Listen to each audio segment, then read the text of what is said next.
just saw that a route returns a view. We can even return any HTML code within this function, like return h1 welcome or something like that. Go to the browser, refresh the page, and you see the HTML right here. But since we cannot practically return entire HTML for entire pages like this, we use separate files called views. Views are located in the resources directory. In the views directory, welcome.blade.php. This is the one we opened earlier. Now let's carefully look at the code here. If you scroll to the top and then scroll down bottom slowly, you'll see something on line 27, line 29, line 36, and so on. This is neither HTML or PHP. Also, these curly braces on line 31 and 38 and so on.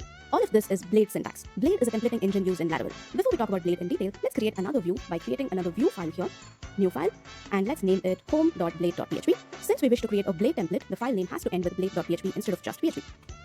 Let this be a simple HTML document with a h1 element, hello Laravel. To display this page, we need a route. So head over to the routes file web.php, change the home route to return the home view we created just now. So replace this with home.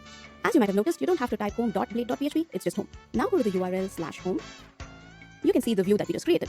While returning the view, you can even pass some variables as second argument. Here in this routes file, let's pass in a name variable and a value like so.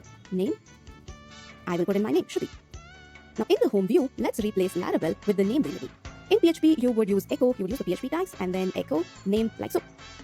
This works perfectly fine. You can even take a look, refresh, and this works. However, in Blade, you can simply wrap the variable name in curly braces, like so. Now save the file, go to the browser, refresh, you see that the variable data is displayed here. Notice how much more readable this is. Blade also has convenient shortcuts for common PHP structures like if statements and for loops. For example, you can remove this, add an if statement here, and say if name equals Shruti, say hello admin, else say hello and pass in the name variable. You also have to end this with an end if directive. These are called Blade directives, if, else, end if. Now save the file and go back to the browser and refresh. So this works as expected. These definitely look much neater than plain PHP. We will come across more Blade directives as we go further in our course.